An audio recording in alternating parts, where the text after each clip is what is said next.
Well, hello everyone.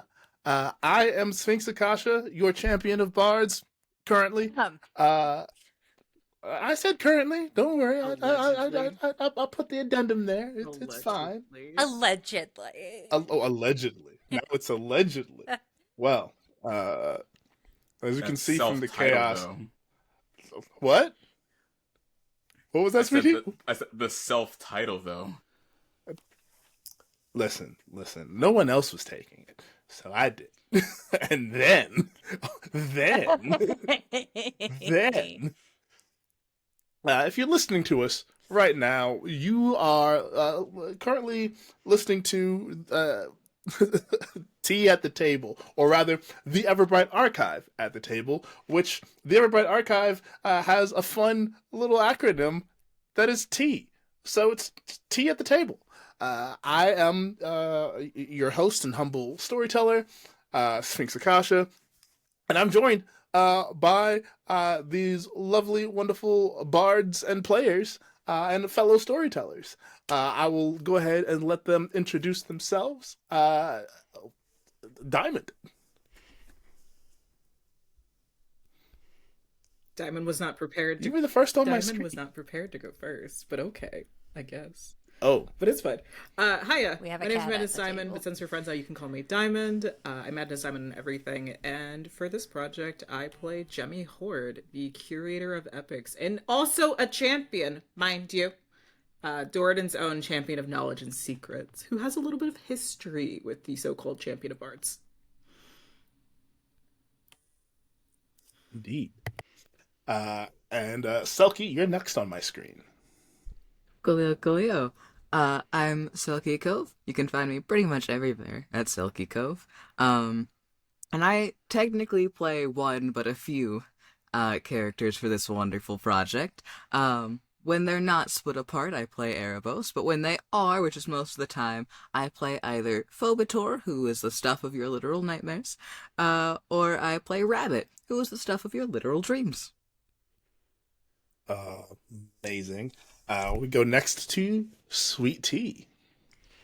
Hey guys, what's going on? My name is Sweet Tea. I can be found on the socials at Bardic Sweet Tea. On this show, I am Tyzon, the composer of Chronicles, who is basically a multiversal watcher. My gosh, that's a mouthful. Dig that. And last, but certainly not least, Brynny Ursa. Darn right, certainly not least. I talk a lot. It's gonna come back to me, all of this. But hi, I am Brynny Ursa. And that's all you need to know. That's all you need to know. I am the Brynny Ursa. You're welcome. I just I mean, she ain't wrong. She ain't wrong. You are privileged to know her. You are privileged because you know what I do? I bask in obscurity and I like it there. It's where I vibe. So, you're welcome. You're welcome. Oh, I love it. Well, this show is I put together to be the show after the show. Very much inspired by Dropout and Dimension 20's Adventuring Party, where we talk about what we just did in the episodes that we shot and put out for the Everbright Archive podcast. So we actually recorded to two episodes, the first two episodes, in fact, of the Everbright Archive, which are titled currently, episode 1 is Tea and Isekai, and episode 2, The Coming of the Four. Which, out of context, that could be, you know what? We won't go there. We might go there later. Anyway. So, gang, given how things have gone so far in these two episodes, how's everybody feeling about it? There are so many questions. I'm having a grand old time. I'm having a grand old time doing it. It's something I am concerned about for myself though. I feel like, and this might be her as a character. I feel like my character Jody is not quite settled into who she is. But that is probably a reflection on her mental state as well. I mean, considering what we know about Jody, and by we I mean you and I, considering what you and I know about Jody, uh, that tracks 100%. Um, and I'm looking forward to as the episodes continue, uh, seeing how Jody kind of comes into her own and figures things out. And I'm obsessed with all the characters, y'all. I'm obsessed. Episode 1, obsessed with them as teachers. Episode 2, obsessed with what they are to become. And I'm like, oh gosh, we loved each other as teachers, and we got that for a hot minute, and now we're just Well, from my kind of standing point, especially given the way episode 2 has gone, you guys have brought kind of your teacher sense into this new world that you all have been summoned to. This whole like the protectiveness you have for your students, I feel like is going to carry over in a lot of this, and that's like that was gratifying to see. Like the moment we mentioned like what happens to the kids that get summoned to Phaedos, and like seeing seeing your responses in real time, like, and then hearing you all like how you all verbalize and vocalize that was like, oh cool. Did not have to convince at all. Very good. No, we were not happy campers. And, yeah. I was very happy. You were happy. I was happy. I'm just you actively looking. started Like, threatening. you're happy our once you students are figured out- dying? Once you found out what happened to those children, you actively started threatening. It's true. Correct. It's true. Oh, you meant as characters. I meant me as Bryn. Was Oh, enjoying okay. everything that was happening. See, I As well you should. I misunderstood. Me as a character, oh no, she's ready. You're right. As soon as we learned what we learned. it Indeed. was as she's you were at war with the talking, universe. as you were talking, in my notes I put, we may have to kill this guided dreamer. And then like a minute later, it's like, we will kill this guided dreamer. Even like it was, I want to say wasn't even a full minute before we like kind of had that moment slip. It's like, oh no, we gotta murder this guy. It's like it's that meme He's gonna die. where you put two characters together that are your two favorite characters from different media. My personal favorite is Nanami from JJK and Pom Pom Purin, and it's just like, and it's Pom Pom Purin saying, "Ah, Nanami, we gotta kill this guy." Damn. Damn. I love that meme. So I do imagine, like, in that moment specifically for Bryn and Jody, it was that moment of like, Bryn, we gotta kill this guy. Damn.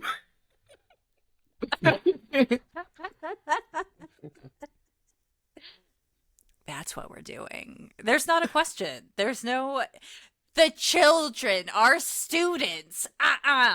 Time to go. Also, I just have to say, you were questioning my teaching decisions, but it turns out my teaching decisions may have been some of the best ones. Valid. It's just Blythe's So kids valid. are the sole survivors. They were overly prepared. Oh no. That would be hilarious. Jody if that- would cry.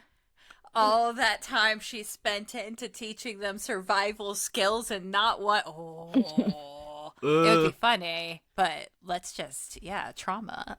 Wrong. To be fair, without knowing what happens on the other side, we couldn't have properly prepared them for what they were going into.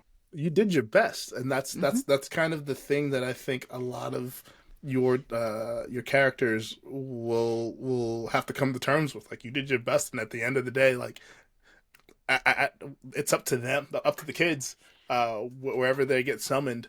Uh, and you don't even know if all of them were summoned here.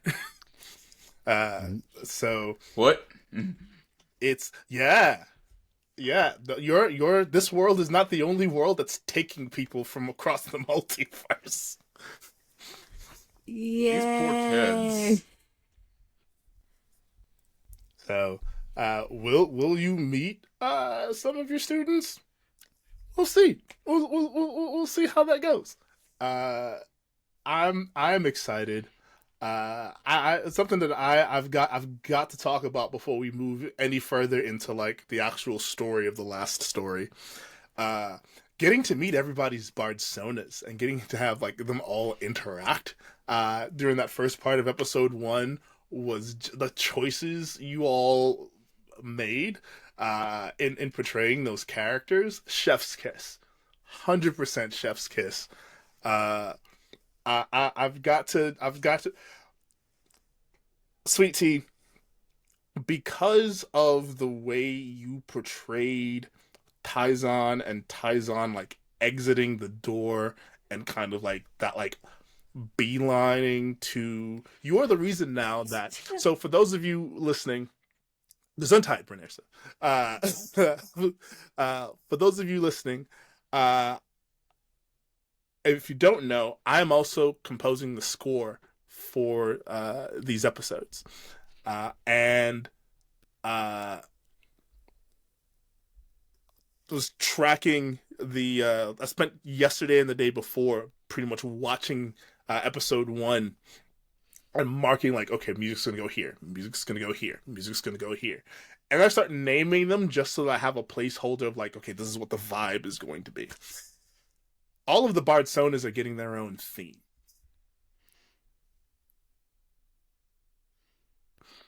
And you have Taizan to thank for that because of like the moment I heard the Sweet Tea describe that, all I could hear, like I had initially like, okay, they're all gonna get kind of like the same kind of basic thing, and then Sweet Tea went into his description, and all I could hear, I heard very different music. I heard very different music in my head, and I'm like, oh no, I had to pause the recording.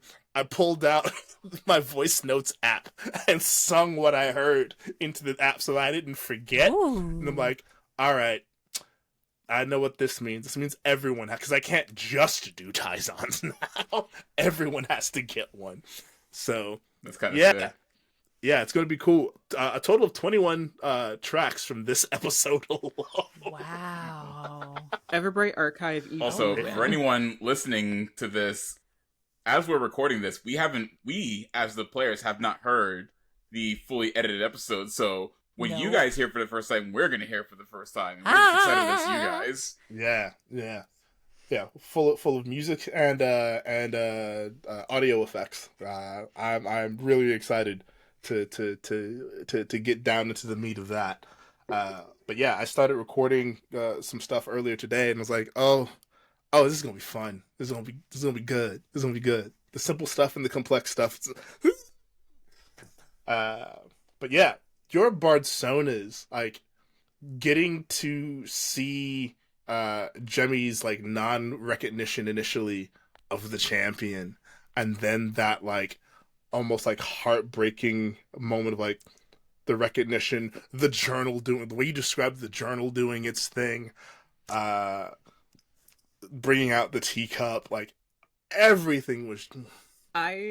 So everything I did, I've written down in Jemmy's mannerisms.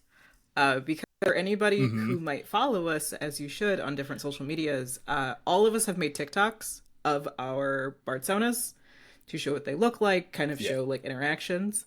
And for mine, with Jemmy's story is basically threefold in that it is like who Jemmy started off as was a quote unquote Leonin bard named basically BB, Gladiolus Mysteri, which is just BB.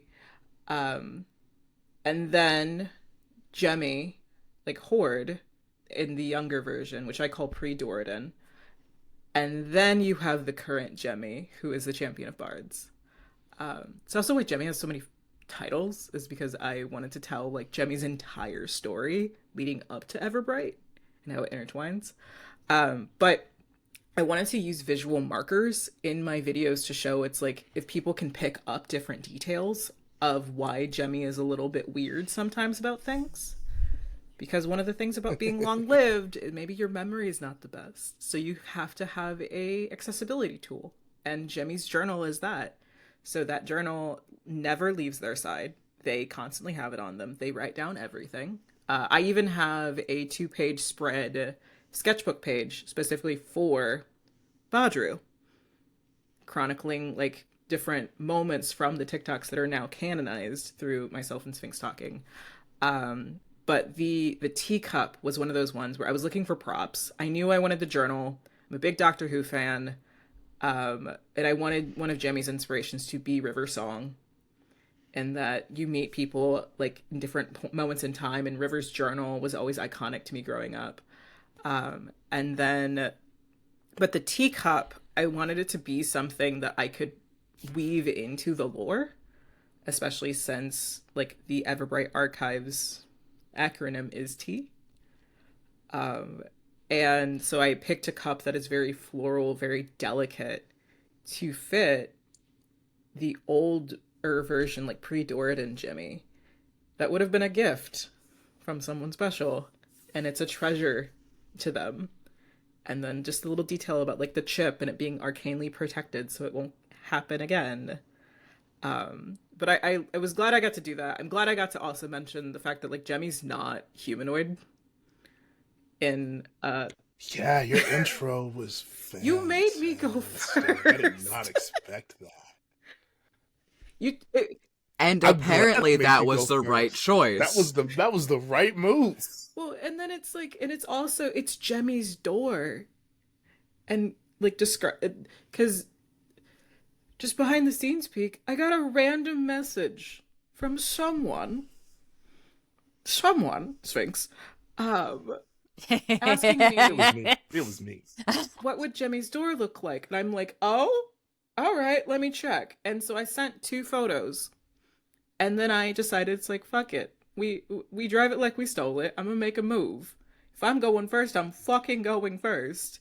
And I described like what this door might have looked like and what it looks like now, and added little personalized touches to it, and built off of what Sphinx had already described. And the reason why this thing is so fucking huge is because Jemmy is not human sized. Jemmy's a manticore. Like, Hell So.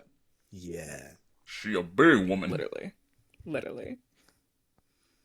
I'm glad you liked it. We stand.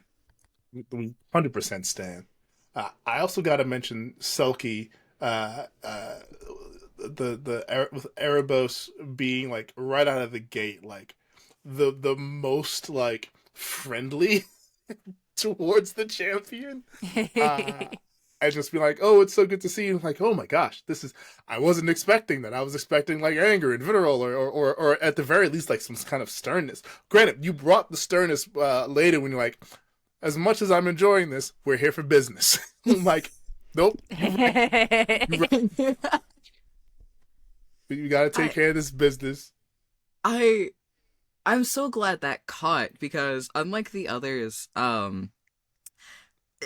Erebos, neither Rabbit nor Phobator have any, like, nothing against, the champion whatsoever. There's no feeling of having been wronged. So there's still only, there's no bad blood there on either side.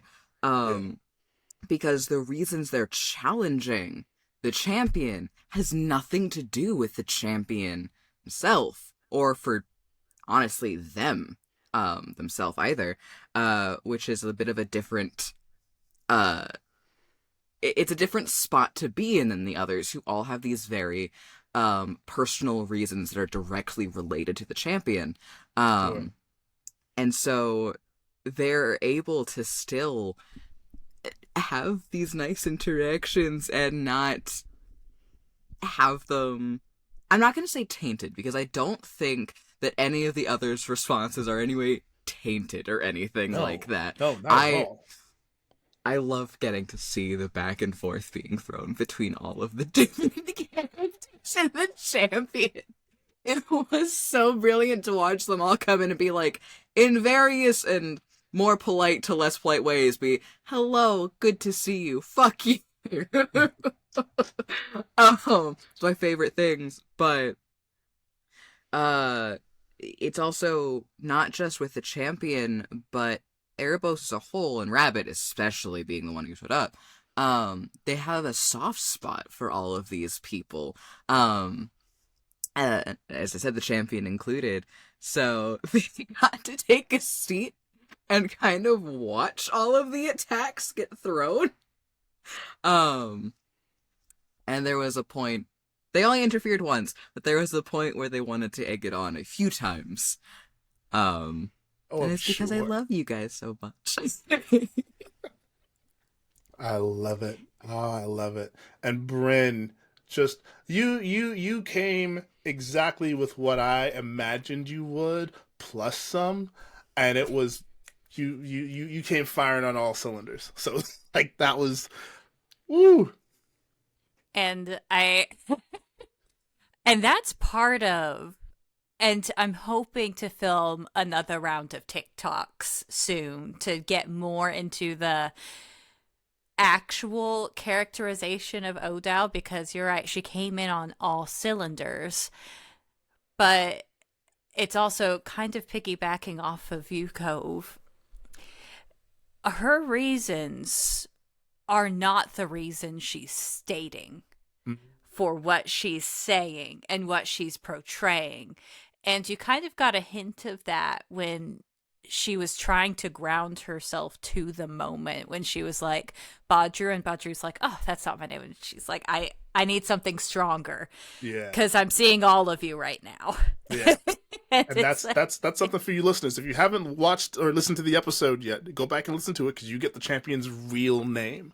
We won't mention it here, not at least not yet on this show, but we will eventually. But go back and listen to episodes 1 and 2. But it's kind of like that character. What's that character from the Blue Man from The Watchmen? Oh, Martian, not Manhunter. Dr. Manhattan? Dr. Manhattan, yeah. Dr. Manhattan, thank you. Yeah. Like, she exists all at once and never at all. She is seeing all these things that could be, didn't be, what should maybe have been, and so, like, it's an interesting thing to play where she's, like, being big, showed, and then you see the, wow, I am so articulate today. I'm not sure, foil kind of that Gemi, where Gemi's all like soft towards Odile, being like very protective with the wings, and like, well, obviously we should be treating Odile this way. And Odile's like, oh. I love that. Just become quieter. I love it. And before we go, because these episodes of this show, this series are going to be quite a bit shorter than our actual episodes of the Everbright Archive. So I would love to get from you, given what we have seen so far of your characters for the last story. What are all of you looking forward to? I would like to either clear my name or solidify it as an arsonist, since I'm being accused constantly.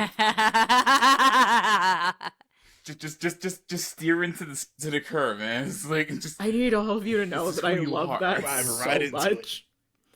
But at the same time, Lysandra's just like, I'm not an arsonist. I am accident prone and good with fire. That does not make an arsonist. But this might make an arsonist.